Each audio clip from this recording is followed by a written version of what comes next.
Hi friends, வணக்கம். Welcome to our channel. இன்றைக்கி சுவையான வல்லாரைக்கீரை எப்படி செய்கிறதுன்னு பார்க்கலாம். இது சாதத்துக்கு கூட வச்சு சாப்பிட்றதுக்கு ரொம்ப டேஸ்டியாக இருக்கும். வாங்க வீடியோக்குள்ளே போகலாம். ஒரு கடாயில் நான் 2 டேபிள் ஸ்பூன் அளவு எண்ணெய் விட்டுக்கிறேன். அது கூட 1 டேபிள் ஸ்பூன் கடலைப்பருப்பு, 1 டேபிள் ஸ்பூன் உளுந்தம்பருப்பு ரெண்டும் நல்லா சிவக்க வறுத்துக்கலாம். இப்போ அது கூட நான் ஒரு 8 பல் பூண்டு சேர்த்துக்கிறேன். 4 காஞ்ச மிளகாய் சேர்த்துக்கிறேன். உங்கள் காரத்துக்கு ஏற்ப நீங்கள் மிளகாய் சேர்த்துக்குங்க. ஒரு சின்ன பீஸு புளி எல்லாத்தையும் சேர்த்து நல்லா வதக்கிக்கலாம். இது கலர் நல்லா சேஞ்ச் ஆகி கோல்டன் ப்ரௌன் கலர் வரணும். அவ்வளோ நேரம் இதை நல்லா வதக்கி எடுத்துக்கலாம். இப்போ நான் வல்லாரைக்கீரையை நல்லா க்ளீன் பண்ணி எடுத்து வச்சுருக்கேன். இப்போ அதை இது கூட சேர்த்துக்கலாம். நல்லா 2 கைப்பிடி அளவு கீரையை நான் க்ளீன் பண்ணி எடுத்து வச்சுருக்கேன். இப்போ இதை நல்லா வதக்கிக்கலாம்.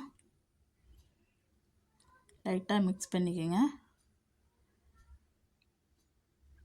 இந்த துவையல் ரொம்ப டேஸ்டியாக இருக்கும். நம்ம சாதத்துக்கு கூட போட்டு பிசைஞ்சு சாப்பிட்றதுக்கு ரொம்ப சுவையாக இருக்கும்.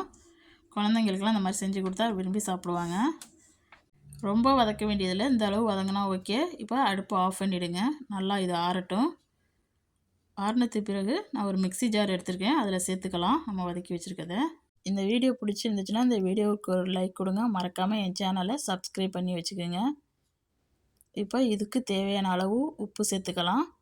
இது கூட ஒரு 1/4 டம்ளர் தண்ணி சேர்த்துக்கலாம். தண்ணி ரொம்ப நிறையா சேர்த்துறாதீங்க, ரொம்ப தண்ணியாயிரும். துவையல் மாதிரி நம்ம அரைக்கணும். இப்போ இதை நல்லா ஸ்மூத் பேஸ்ட்டாக அரைச்சி எடுத்துக்கலாம். இந்த மாதிரி அரைச்சி எடுத்துக்கோங்க. இப்போ இதை ஒரு பவுலுக்கு மாற்றிக்கலாம். அவ்வளோதான், நம்ம சுவையான வல்லாரை துவையல் சூப்பராக ரெடி ஆகிடுச்சு.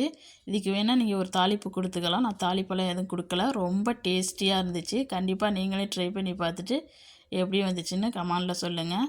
இந்த வீடியோ பார்த்தா அனைவருக்கும் நன்றி.